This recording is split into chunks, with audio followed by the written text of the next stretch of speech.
কোন বেগানা নারীর দিকে তাকিয়ে থাকা হারাম হওয়ার কথা ছিল না, কিন্তু যেহেতু এই তাকানোটা এক সময় জিনার দিকে নিতে পারে, তাই এই তাকানোটা কেউ হারাম করেছে কে? আন-নাযার, এই দৃষ্টিটা বড় ভয়ঙ্কর।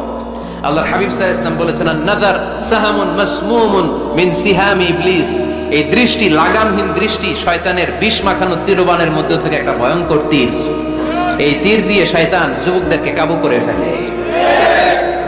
ডাইরেক্টলি শারীরিক সম্পর্কের দিকে কেউ যায় না, প্রথমে বদনজর। প্রথমে কি কথা কয় না, গলার সাউন্ড এখন কমে আসছে, এখন বিপরীতে ঘা পড়তেছে, তো এখন আর সাউন্ড নাই। প্রথমে শুরু হয় কি দিয়ে? বদনজর, লাগামহীন নজর। তারপরে মুচকি হাসির বিতরণ, চোখে চোখে কথা হয়, আচ্ছা না নাই? হাসি বিতরণ হয়, মোবাইল নাম্বার আদান প্রদান হয়, ফেসবুকের আইডি শেয়ার হয়, তারপরে রাত জেগে কম্বলের নিচে চ্যাটিং ফ্যাটিং আছে না নাই?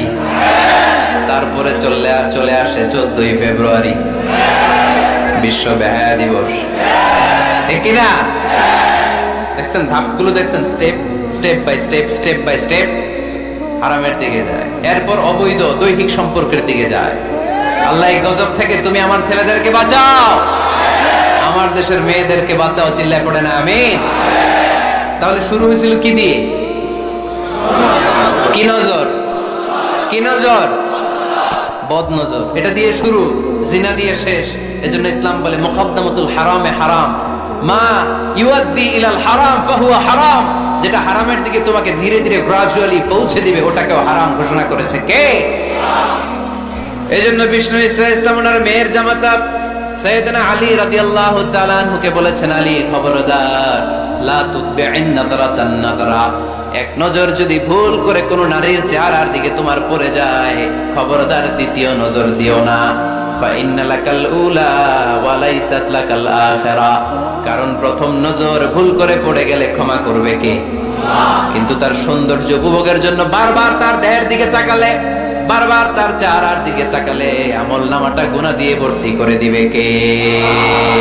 আল্লাহ চেক এন্ড ব্যালেন্স করেছেন। পুরুষদেরকেও বলেছে চোখ নামাও, কুল্লিল মুমিনিনা ইয়াগুদ্দু মিন আবসারিহিম, lower your gaze, lower your eyesight.